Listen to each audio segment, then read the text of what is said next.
Hello everybody and welcome to another episode of Link to the Past.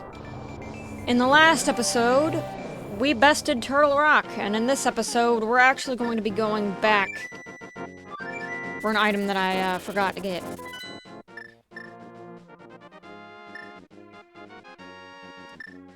Let's see, where is it?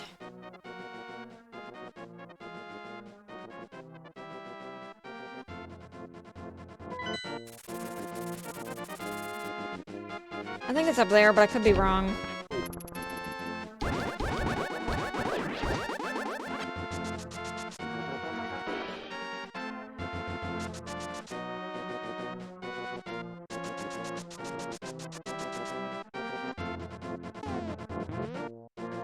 Yep, it's over here.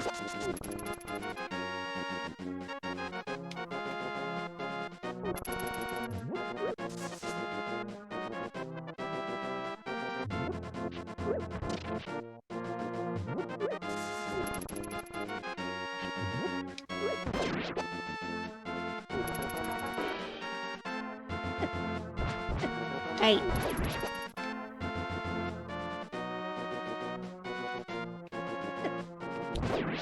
I'd be perfectly positioned on this thing, it's weird.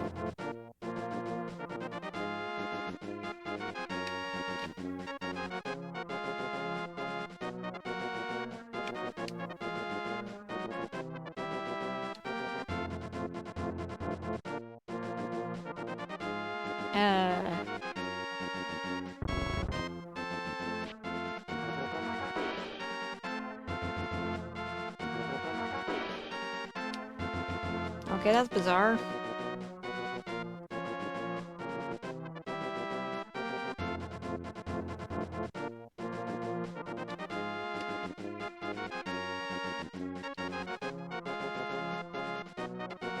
That is really weird. It should just be instantly moving, but it's not.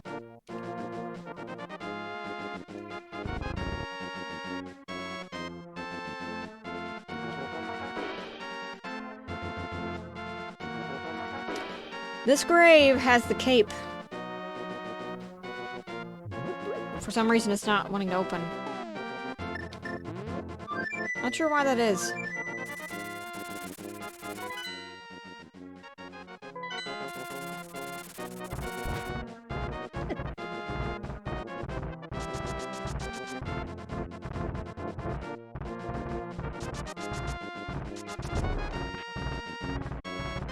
Now we have to hurry over to Ganon's tower.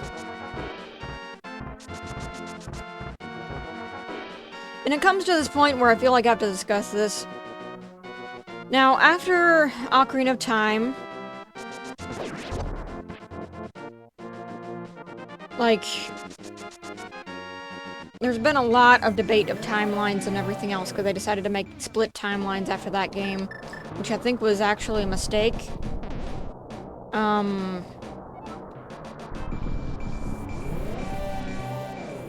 As much as I believe that, you know, Twilight Princess is my favorite game, and I really like Wind Waker, I consider each Zelda game to kind of be in its own timeline and not be really associated with each other, other than the fact of the name and similar plots. And the reason why is because everything's very confusing, contradictory, and always goes over each other whenever it's most convenient for the developers.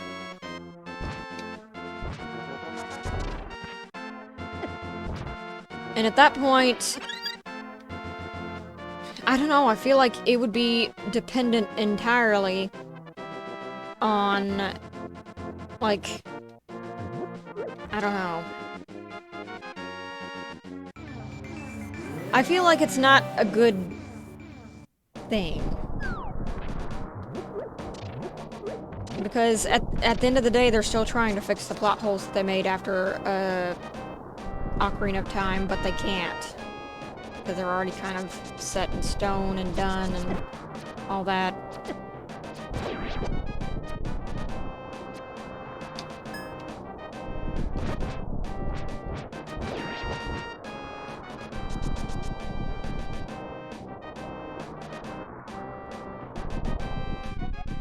How'd we're going to break the barrier of Ganon's tower with our power.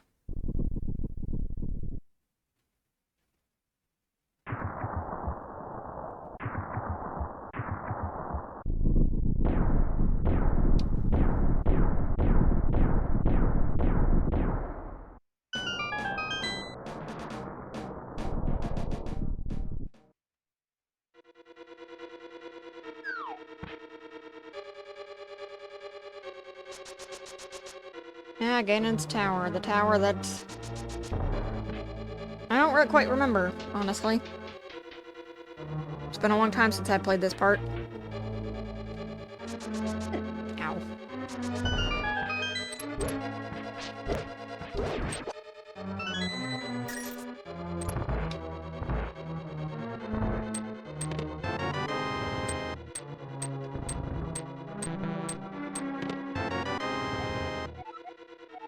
Hmm.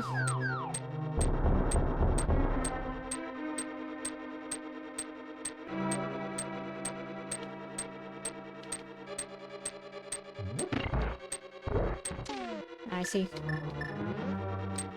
But anyway, like I was saying, I always consider every Zelda game that comes out in its own universe and is not related to each other, even though they are. And the people at Nintendo say that. And again, there's the...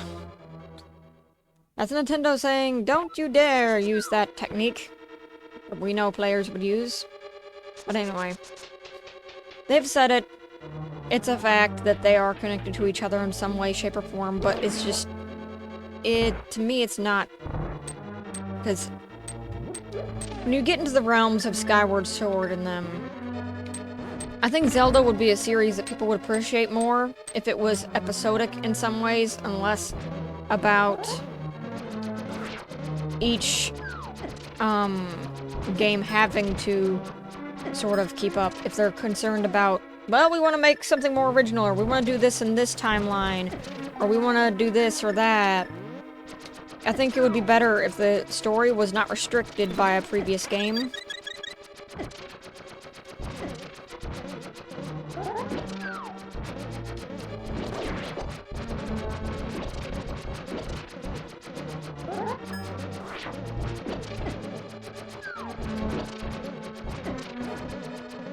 Got hit and put in there.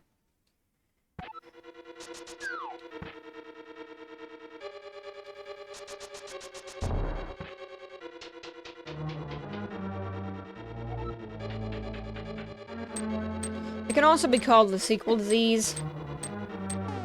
Like, sequels generally not being as good as the predecessors or something like that. But generally, I feel like the sequels of Zelda are very good, except the current ones that just feel like DLC Zelda.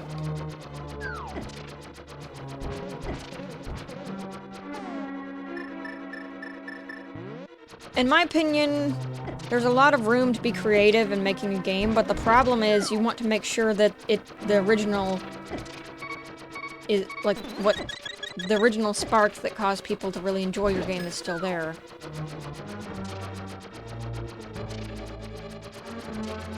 Because if it's not, then you basically completely miss the point of making a sequel to me. Like, it's one thing to go really original, but it's another thing to fly off on a whim and... I don't know. For all that horrible trouble, we get the key. Continue.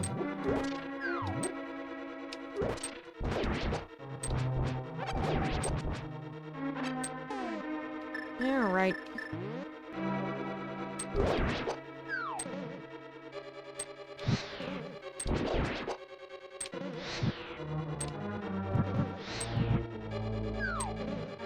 One thing I will say that's kind of weird in this dungeon is it's kind of like every other dungeon that's been around, but harder.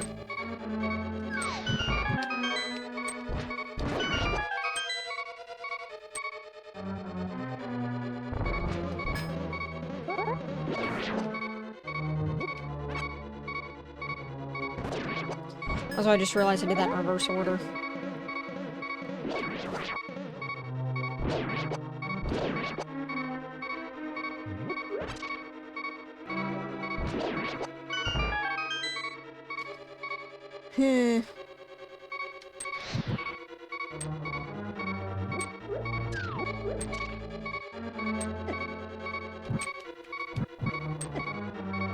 That's right, it might be better to just do this with the...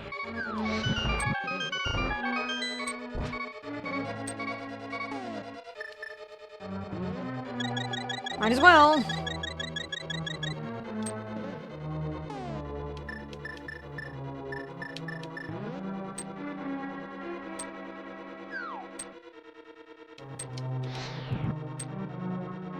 I'm pretty sure it's this one that's the problem.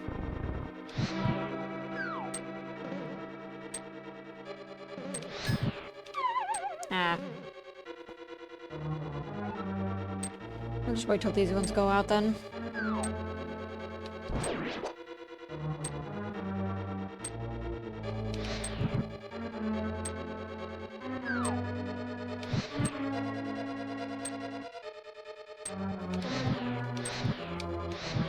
Crap, quit missing.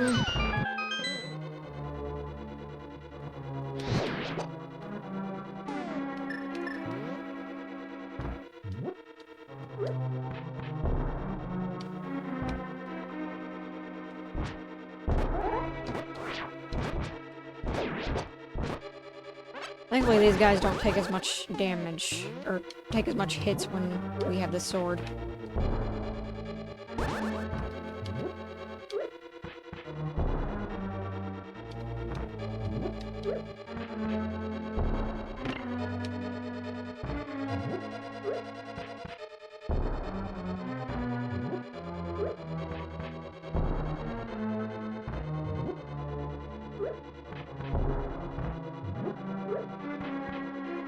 This is primarily why you would want more bombs, by the way. Is if you don't get it exactly as fast as you should have it.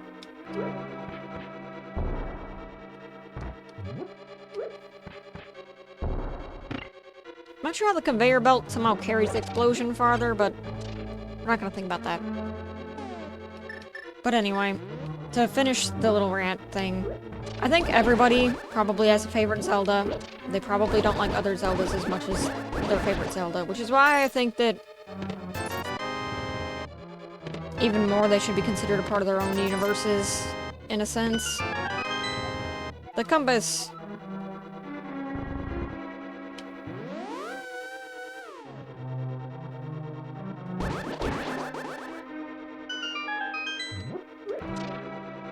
Welcome to Terror.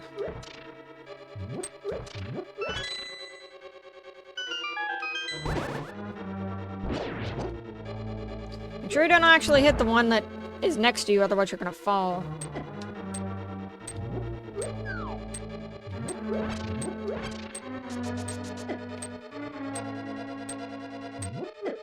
Ow. Yeah, figures.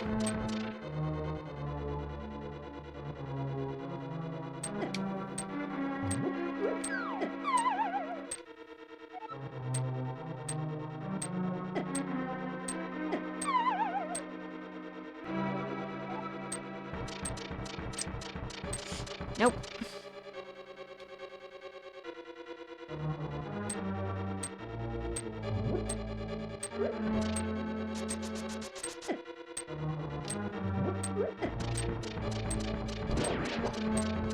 Alright, good.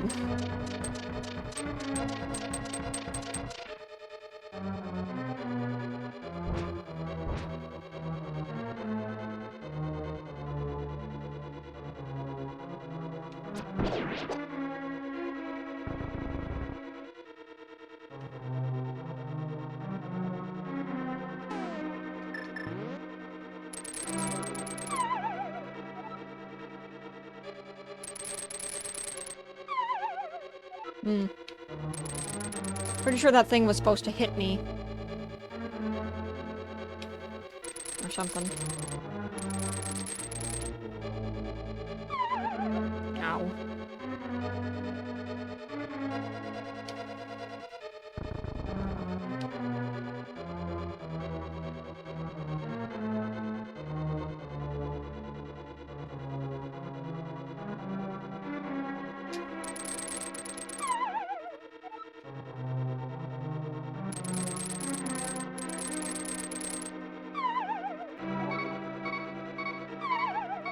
Eh.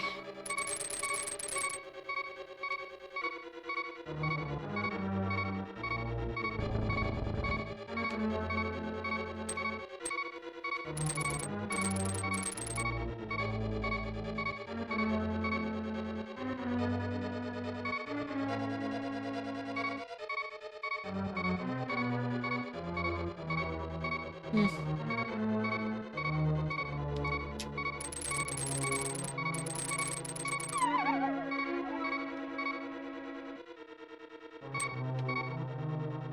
Really confused, actually.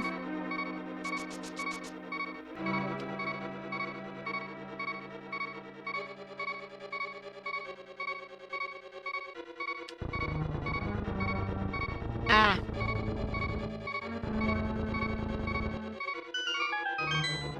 Alright, that explains a lot. Wasted a lot of health, though.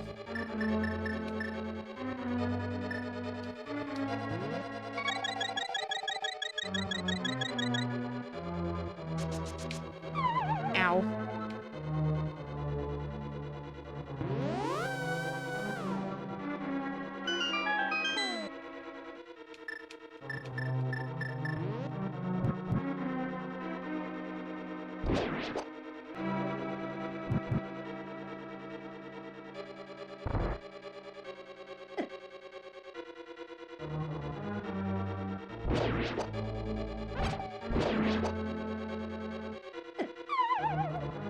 Yeah, crud.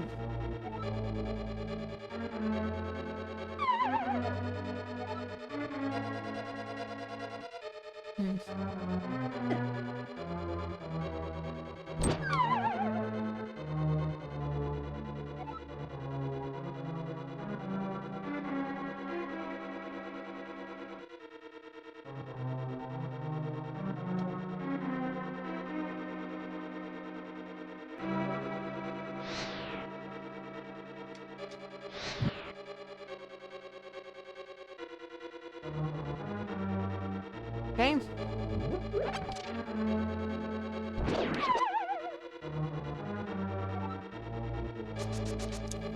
Ah, so that was more of a trap. Well, if that's how it's going to be...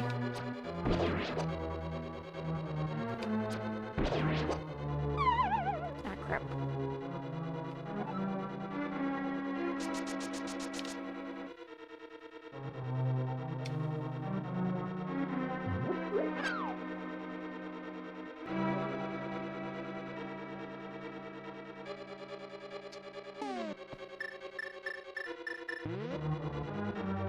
I mean, I must have to go there, otherwise it wouldn't make me do this, so...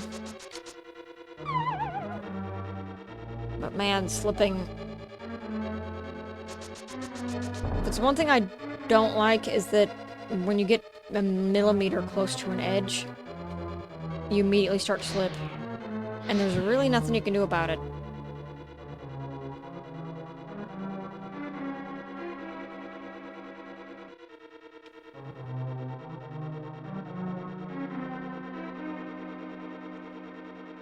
Alright.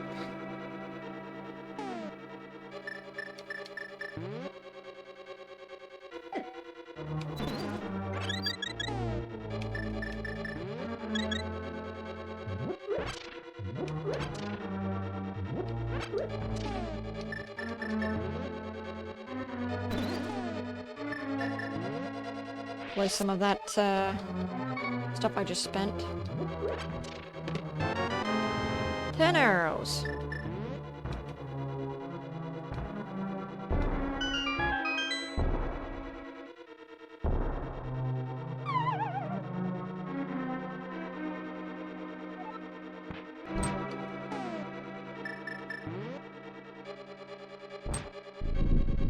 Welcome to Boss Rush.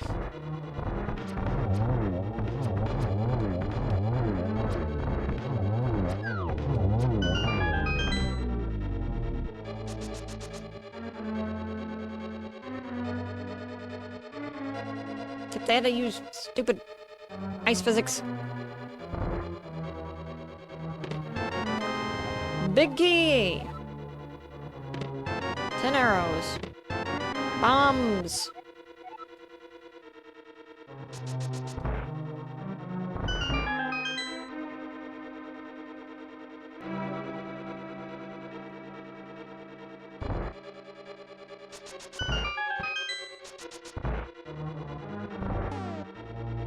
It's a fairy wonderland!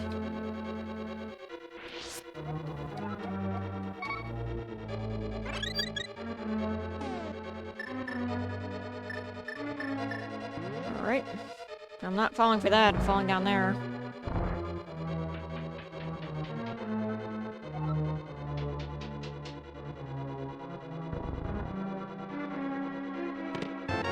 Da-na-na-na, you have the red mail. This provides even more protection than the blue mail. Pilot swap. Ninja men.